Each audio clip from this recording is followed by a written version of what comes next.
ಮುಖ್ಯಮಂತ್ರಿ ಸಿದ್ದರಾಮಯ್ಯ ಅವರು ತಮ್ಮ 17ನೇ ರಾಜ್ಯ ಬಜೆಟ್ ಮಂಡನೆ ಮಾಡಿದ್ದು ಮದ್ಯಪ್ರಿಯರಿಗೆ ದೊಡ್ಡ ಶಾಕ್ ನೀಡುವಂತಹ ಘೋಷಣೆಯೊಂದನ್ನು ಮಾಡಿದ್ದಾರೆ.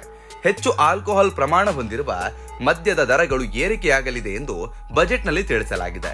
ಈ ಘೋಷಣೆಯಿಂದ ಮದ್ಯಪ್ರಿಯರಲ್ಲಿ ಗೊಂದಲ ಉಂಟಾಗಿದ್ದು, ಈಗ ಯಾವ ಮದ್ಯದ ಬೆಲೆ ಹೆಚ್ಚಾಗ್ತದೆ ಮತ್ತು ಯಾವುದು ಕಡಿಮೆ ಆಗಬಹುದು ಎಂಬ ಪ್ರಶ್ನೆ ಮೂಡಿದೆ. ರಾಜ್ಯ ಸರ್ಕಾರ ಮದ್ಯದ ಮೇಲೆ ವಿಧಿಸುವ ತೆರಿಗೆ ವ್ಯವಸ್ಥೆಯಲ್ಲಿ ಬದಲಾವಣೆ ಮಾಡಲು ನಿರ್ಧರಿಸಿದೆ. ಇದರಿಂದ ರಾಜ್ಯ ಸ್ವಸಂಗ್ರಹವನ್ನ ಹೆಚ್ಚಿಸುವ ಉದ್ದೇಶ ಹೊಂದಲಾಗಿದೆ. ಈ ಹಿನ್ನೆಲೆ ಕಡಿಮೆ ಆಲ್ಕೋಹಾಲ್ ಇರುವ ಪಾನೀಯಗಳ ದರ ಕಡಿಮೆಯಾಗ್ತದೆ ಎಂಬ ಚರ್ಚೆ ಮದ್ಯಪ್ರಿಯರಲ್ಲಿ ನಡೆಯುತ್ತಿದೆ.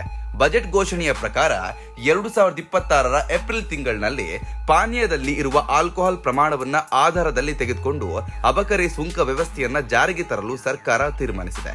ಮದ್ಯಪಾನದ ದುಷ್ಪರಿಣಾಮಗಳು ಮತ್ತು ಸಮಾಜದ ಮೇಲೆ ಬೀರುವ ಪರಿಣಾಮಗಳನ್ನು ಗಮನದಲ್ಲಿಟ್ಟುಕೊಂಡು ಜಾಗತಿಕ ಮಟ್ಟದಲ್ಲಿ ಮದ್ಯದ ಅಂಶದ ಆಧಾರದ ಮೇಲೆ ತೆರಿಗೆ ವಿಧಿಸುವ ಪದ್ಧತಿ ಉತ್ತಮ ಮಾದರಿ ಎಂದು ಪರಿಗಣಿಸಲಾಗಿದೆ ಎಂದು ಮುಖ್ಯಮಂತ್ರಿ ತಿಳಿಸಿದ್ದಾರೆ.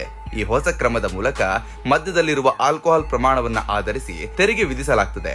ಇದರ ಮೂಲಕ ಸರ್ಕಾರಿ ಹೆಚ್ಚುವರಿ ಆದಾಯ ಲಾಭವಾಗುವ ನಿರೀಕ್ಷೆ ಇದೆ. ಇದೇ ವೇಳೆ ಈ ನಿರ್ಧಾರ ಮದ್ಯಪ್ರಿಯರ ನಡುವೆ ಸಾಕಷ್ಟು ಚರ್ಚೆಗೆ ಕಾರಣವಾಗಿದ್ದು, ಮುಂದಿನ ದಿನಗಳಲ್ಲಿ ಮದ್ಯದ ಬೆಲೆಗಳಲ್ಲಿ ಏರುಪೇರಾಗುವ ಸಾಧ್ಯತೆ ಇದೆ.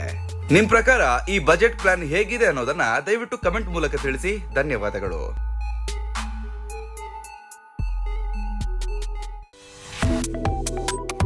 Subscribe to One India and never miss an update. Download the One India app now.